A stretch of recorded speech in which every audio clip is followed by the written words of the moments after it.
Hey guys, this is Cam315 back at it with another video for you guys, and I'm back with another Komi Can't Communicate Season 2 review for you guys. Sorry this video came out later.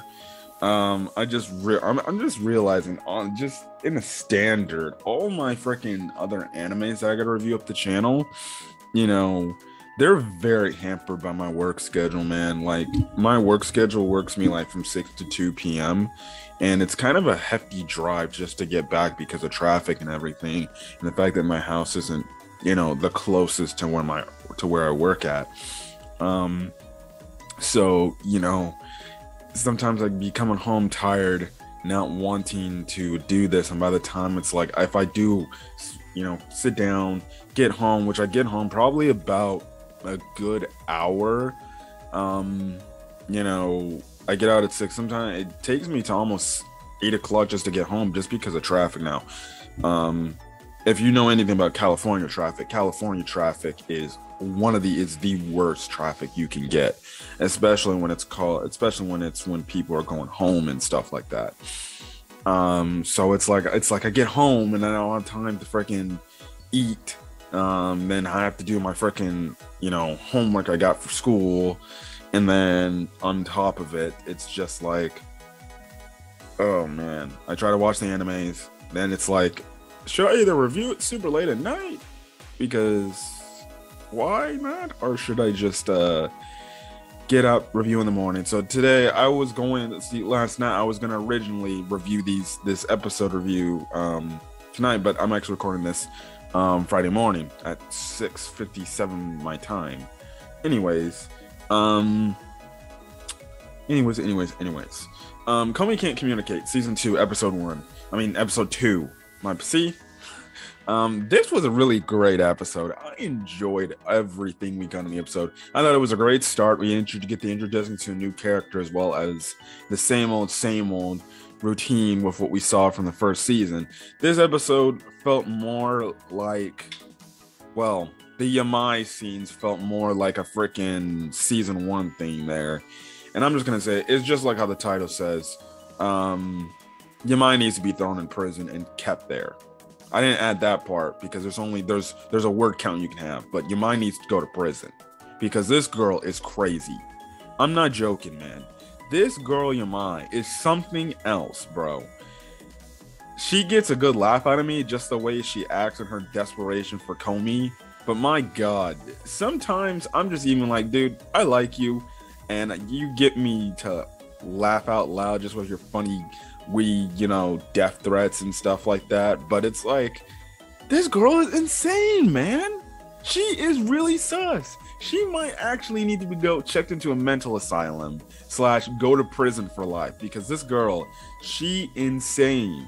And the funny thing is that one dude who was dreaming like going out on a date with her, I'm like, she would probably turn you down within a heartbeat. The only way she's going to some date out there is if Komi goes with her, which is not going to happen. And she's willing to kill anybody, like Tadano, for example, who gets too close to Komi. The fact that freaking Yamai goes through all these lengths to try to attract Komi, and Komi's just like, leave me alone, please.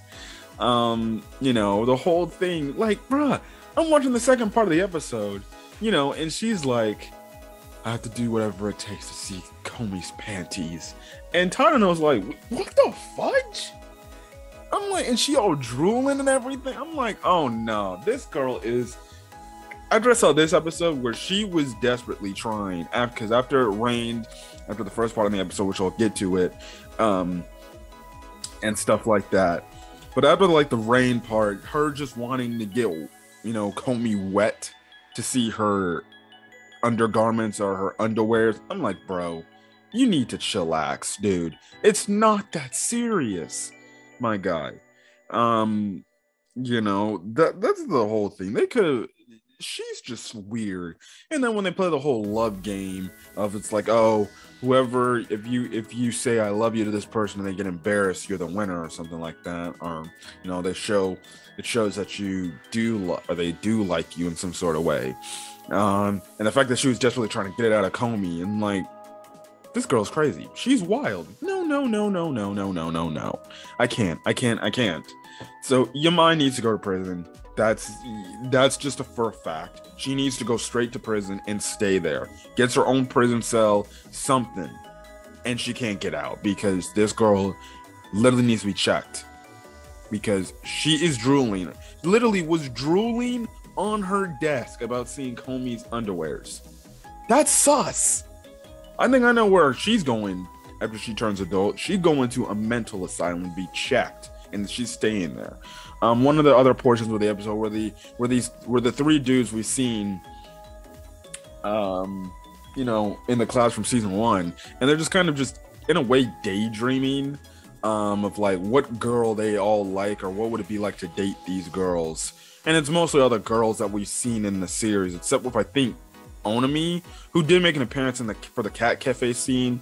And stuff like that, who at one point it looked like she had, honestly, she did have feelings for Tadano, but then she picked up, oh no, Komi and Tadano like each other.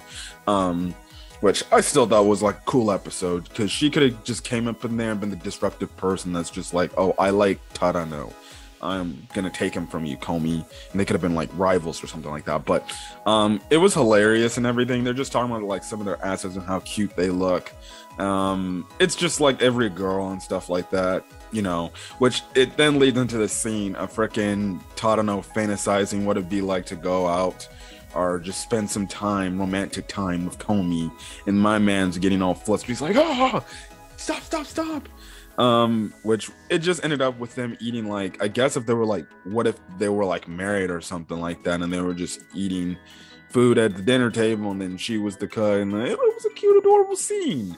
And speaking of the Tadano Komi scenes in this episode, they were just flat out adorable, flat out cute, and just, it's just the love of these two characters that are just growing.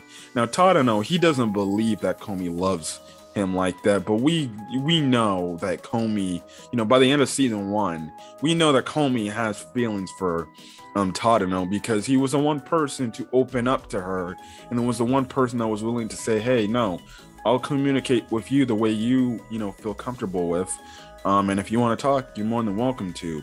I love the first part of the episode, which was a very good episode, of the fact that there was this girl, she doesn't like to talk a lot, but because of the hurricane and everything going on, she calls her phone up because Tadano calls, and she, Tadano's just being a good dude. He's like, hey, are you okay? And everything. I'm not, this hurricane isn't affecting you or your family in any negative way and stuff like that. And the fact that Komi was actually replying with words, it's not only a growth for her character, just getting a little bit more comfortable just talking to Tadano, but it really goes to show you how much she values Tadano as a friend, as a future love romance partner, because she has full trust that he won't make fun of her, he won't up and leave her. He's always been by her side, and he was willing to give her the time whenever he speaks. And the fact that she didn't see in season 1 when they called, she only said probably about one word, and I think it was just only yes. Here she actually in some cases almost speaks literal sentences, and she says other words than just yes and everything, and I really did appreciate it. That was probably my favorite scene of the episode.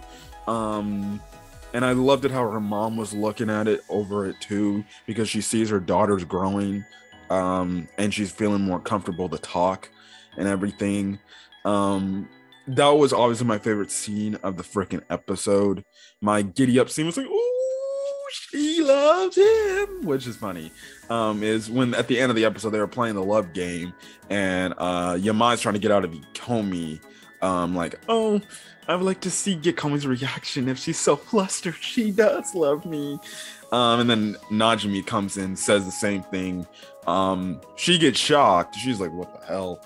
But that's the whole thing there. Oh, before I talk about that, the cat cafe scene, I thought that was a fun, cute cat cafe scene there, where we see the two characters, Onami, and then the one kind of airheaded chick we saw from season 1, when I forgot what they were doing.